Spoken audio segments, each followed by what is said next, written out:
Jong ഉന്നിനെ കെട്ടിപ്പൂട്ടാൻ അമേരിക്കയ്ക്ക് സാധിക്കില്ല. ഉക്രൈന്റെ സർവനാശം കണ്ട് മാത്രമേ ഉത്തര കൊറിയ യുദ്ധത്തിൽ നിന്ന് പിന്മാറുകയുള്ളൂ. പുത്തിന്റെ കൈപിടിച്ച് റഷ്യ ഉക്രൈൻ യുദ്ധത്തിലേക്ക് കടന്നുവന്ന ഉത്തര കൊറിയയെ എങ്ങനെയെങ്കിലും അനുനയിപ്പിക്കാനുള്ള നാറ്റോ സഖ്യത്തിന്റെ ശ്രമങ്ങൾ ഫലം കാണുമോ? പുത്തിനെ ഉപേക്ഷിച്ച് യുദ്ധക്കളത്തിൽ നിന്നും തിരികെ പോരാൻ കിം ജോങ് ഉന്നിന് സാധിക്കുമോ? എന്താണ് പുതിയ അപ്ഡേറ്റ്? നമുക്ക് പരിശോധിക്കാം. 2 വർഷമായി നീണ്ടു നിൽക്കുന്ന റഷ്യ ഉക്രൈൻ യുദ്ധത്തിൽ ഉത്തര കൊറിയയും കൂടി കടന്നു വന്നതോടെ നാറ്റോ സഖ്യത്തിന് മാത്രമല്ല ലോകത്തിന് മുഴുവൻ ഭയമായി തുടങ്ങിയിരിക്കുകയാണ്. ഇന്നും ലോകരാജ്യങ്ങൾക്കിടയിൽ ദുരൂഹമാണ് ഉത്തര കൊറിയ. റഷ്യയുടെ കൂടെ നിന്നാലുള്ള ഗുണം മനസ്സിലാക്കി തന്നെയാണ് കിം ജോങ് ഉന്നിന്റെ ഈ നീക്കവും. നിലവിൽ ഉക്രൈനുമായി റഷ്യ തുടരുന്ന യുദ്ധത്തിലേക്ക് നാറ്റോ സഖ്യകക്ഷികളും കൂടി കടന്നു വന്നതോടെ ചിത്രം വല്ലാതെ മാറിമറിയുകയാണ്. ഉക്രൈന്റെ നാറ്റോ സഖ്യകക്ഷികൾ നൽകുന്ന പിന്തുണയാണ് റഷ്യയെ എന്നും പ്രകോപിപ്പിച്ചിട്ടുള്ളത്. ആണവായുധം നൽകാൻ നാറ്റോ രാജ്യങ്ങൾ തയ്യാറാവുകയാണെങ്കിൽ റഷ്യ ലോകത്തിലെ ഏറ്റവും മാരകായുധത്തെ എടുക്കുമെന്നാണ് റഷ്യൻ പ്രസിഡന്റ് വ്ളാഡിമിർ പുടിൻ പറയുന്നത് പോലും. ഇതിനോടകം തന്നെ റഷ്യ ഉക്രൈന്റെ ഊർജ്ജോൽപാദന മേഖലയെയും പ്രതിരോധ മേഖലയെയും ലക്ഷ്യം വെച്ച് ആക്രമണം നടത്തുകയാണെന്ന് ഉക്രൈൻ തന്നെ ലോകത്തോട് വിളിച്ചു പറഞ്ഞിട്ടുമുണ്ട്.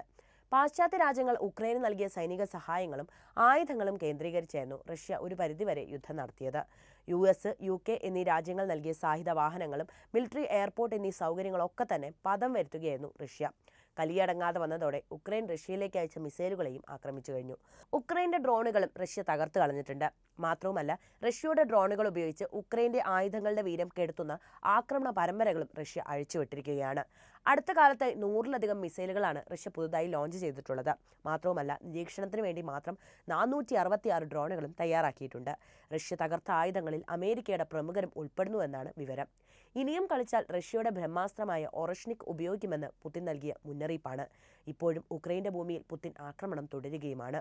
കീവിലെ ഭരണസിരാ കേന്ദ്രവും പ്രതിരോധ കേന്ദ്രവും ഒക്കെ തന്നെ അതീവ പ്രഹരശേഷിയുള്ള റഷ്യയുടെ ഒരു മിസൈൽ ഏത് നിമിഷവും പതിക്കുമെന്ന ഭയത്തിലാണ് കഴിയുന്നത് പോലും. റഷ്യയുടെ ഈ നീക്കം നാറ്റോയുടെ ഭാഗമായ യൂറോപ്യൻ രാജ്യങ്ങളെ മാത്രമല്ല US-നും ഭീഷണിയാകുമെന്നും NATO secretary general Mark Rutte പറയുന്നുണ്ട്. ഉക്രൈനെതിരായ യുദ്ധത്തിന് ഉത്തര കൊറിയയ്ക്ക് റഷ്യയ്ക്ക് സൈനിക സഹായം നൽകിയിരുന്നുവെന്ന് നേരത്തെ ആരോപണം ഉയർന്നിരുന്നു.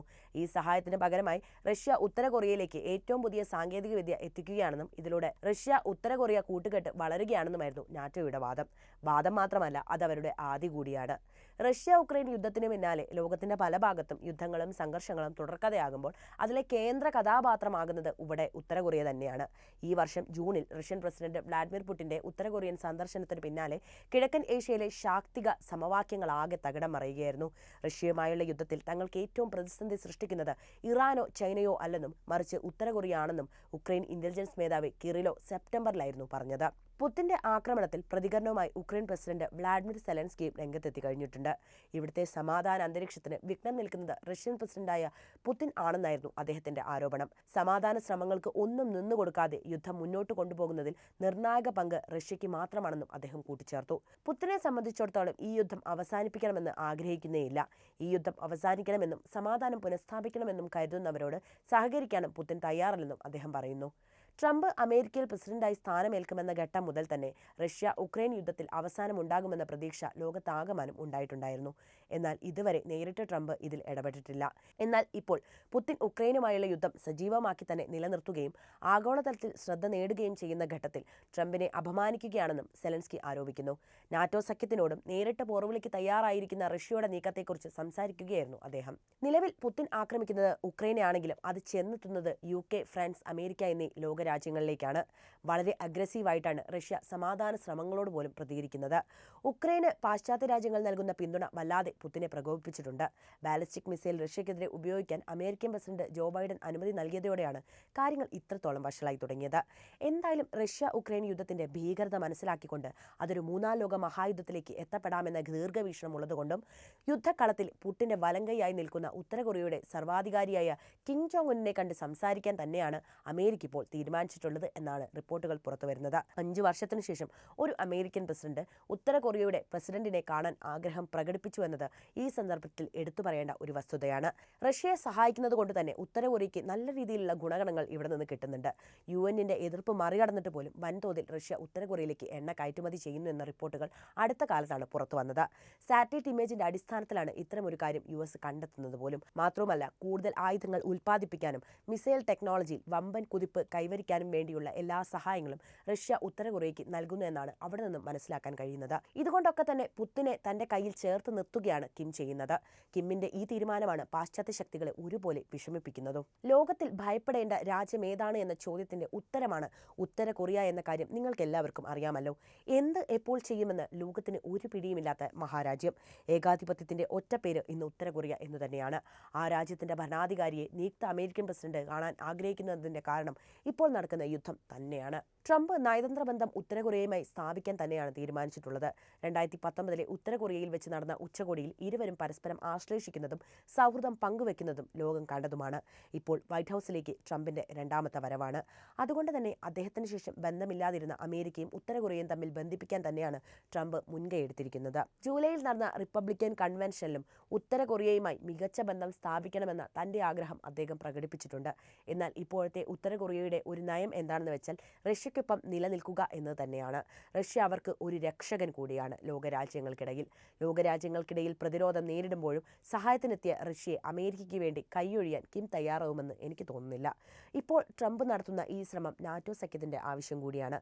ഉത്തര കൊറിയ പിൻവലിഞ്ഞാൽ റഷ്യയെ പിടിച്ചുകെട്ടാൻ സാധിക്കുമെന്നാണ് നാറ്റോ സഖ്യത്തിന്റെ ആത്മവിശ്വാസം വളരെ നല്ലതാണ്.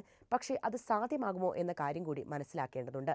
മാത്രവുമല്ല, ജോ ബൈഡൻ തന്റെ പൊളിറ്റിക്കൽ ജീവിതത്തിൽ നിന്നും റിട്ടയർമെന്റ് എടുക്കുകയും ആ സ്ഥാനത്തേക്ക് ട്രംപ് വരികയും ചെയ്യുമ്പോൾ നാറ്റോയിലേക്കുള്ള അമേരിക്കയിൽ നിന്നുള്ള പണമൊഴുക്ക് അവസാനിപ്പിക്കാനുള്ള സാധ്യത വളരെയേറെയാണ്. അങ്ങനെയാണെങ്കിൽ ഈ പറഞ്ഞ സഖ്യത്തിന് വലിയ വില ലോകത്തുണ്ടാകില്ല എന്നതാണ് മറ്റൊരു വസ്തുത. കിം ജോ മുന്നിനെ റഷ്യയിൽ നിന്ന് അകറ്റാൻ അമേരിക്കയുടെ ശ്രമം ഫലം കാണുമോ എന്നത് ഭാവിയിൽ മാത്രമേ നമുക്ക് പറയാൻ സാധിക്കുകയുള്ളൂ. പുത്തിനും ഉന്നും തുടരുന്ന സൗഹൃദത്തെ അത്ര നിഷ്കളങ്കമായി നോക്കിക്കാണാൻ അമേരിക്ക അടക്കമുള്ള പാശ്ചാത്യ ശക്തികൾക്ക് കഴിയുന്നില്ല എന്നാണ് ഇത്തരം സംഭവങ്ങൾ നമ്മളോട് പറയുന്നത്. ഓപ്പൺ മാർക്കറ്റിൽ എണ്ണ വാങ്ങാൻ അനുവാദമില്ലാത്ത ലോകത്തെ ഏക രാജ്യമായിരുന്നു ഉത്തര കൊറിയ. ശുദ്ധീകരിച്ച പെട്രോളിയം വാങ്ങുന്നതിന്റെ അളവ് 5 ലക്ഷം ബാരലായി ഐക്യരാഷ്ട്രസഭ പരിമിതപ്പെടുത്തിയിട്ടുണ്ട്. ഉത്തര കൊറിയയുടെ സാമ്പത്തിക ഘടനയിൽ എണ്ണയ്ക്കുള്ള കടുത്ത നിയന്ത്രണങ്ങൾ രാജ്യത്തെ വളരെയധികം ബാധിച്ചിട്ടുമുണ്ട്.